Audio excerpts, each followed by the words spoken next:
જંબુસર હરિપ્રબોધમ પરિવાર દ્વારા ગુરુહરિ પ્રાગટ્ય પર્વની ભવ્ય ઉજવણી કરવામાં આવી. પ્રગટ ગુરુહરિ પરમ પૂજ્ય પ્રબોધજીવન સ્વામીજીના 73મા પ્રાગટ્ય પર્વની ઉજવણી જંબુસર હરિપ્રબોધમ પરિવાર દ્વારા પટેલવાડી ખાતે કરવામાં આવી હતી, જેમાં પ્રાદેશિક સંતવર્ય પૂજ્ય શ્રીજી ચરણ સ્વામી, પૂજ્ય સાધુ સૌરભ સ્વામી, પૂજ્ય વિવેક દર્શન સ્વામી પધારી આશીષ પ્રદાન કર્યા હતા. પ્રાર્થના ધૂન થકી પ્રાગટ્ય પર્વનો પ્રારંભ કરાયો. સંગીત વૃંદ દ્વારા ભજનોની રમઝટ બોલાવી સૌને ભક્તિરસમાં લીન કર્યા હતા. આજનો શુભ અને મહામંગલકારી દિને પ્રગટ ગુરુહરિ આ ધરતી પર અમ સૌ ભૂલકાઓની યાત્રા પ્રભુ તરફ નિરંતર રહે તે માટે જન્મ ધારણ કર્યો છે. મહારાજના ચરિત્રો અને સ્વામીની વાતો એ આપણા સ્ત્રોત છે. ગુરુહરિએ દરેકના જીવનમાં માવતર સમાન છત્રછાયા આપી છે તથા દરેક ભક્તોએ અનુભવના દર્શન કર્યા છે. તેનું રસપાન ભક્તો દ્વારા કરાવ્યું હતું. પ્રબોધ સ્વામીજીના ગુણોનું દર્શન સ્વાનુભવો જણાવી જીવનમાં ભગવદીની જરૂરિયાત છે. ભગવાનને અખંડ ધારણ કરનાર પુરુષની આપણને પ્રાપ્તિ થઈ છે. કોઈની પણ નેગેટિવ વાત કરવી નહીં. ભગવતીના લક્ષણો અંગે વાત કરી પ્રબોધ સ્વામીજીની ભજન ઉપર ભાર મૂકે છે.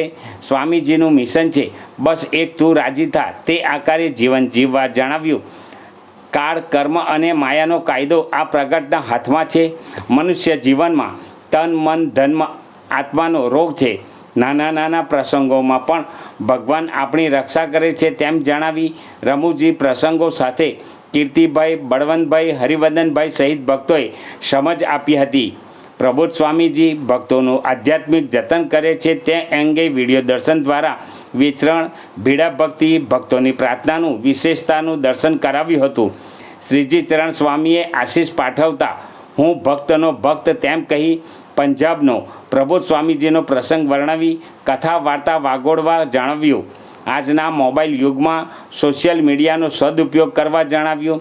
માતા પિતા બાળકોને મોબાઈલ આપી પોતાના ભાવિ પર કોહાડો મારી રહ્યા છે તેમ કહી આગામી તારીખ 6/10/2025ના રોજ શરદ પૂર્ણિમા અને સ્વામીજીના દીક્ષા દિનની હીરક જયંતિના પાવન અવસરે વડોદરા ખાતે મંદિરની ખાતમુહૂર્ત વિધિ થનાર હોય તમામ ભક્તોએ પધારવા આમંત્રણ પાઠવ્યું હતું તથા પરિવાર સહિત ધૂન ભજન કરવું, અઠવાડિક સભામાં જવા જણાવ્યું હતું.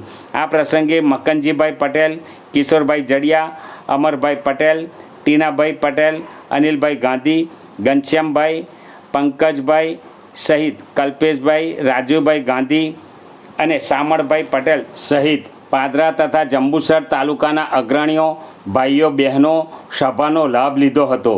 સભાનું સુચારુ સંચાલન આશીષભાઈ ગાંધી દ્વારા કરાયું હતું.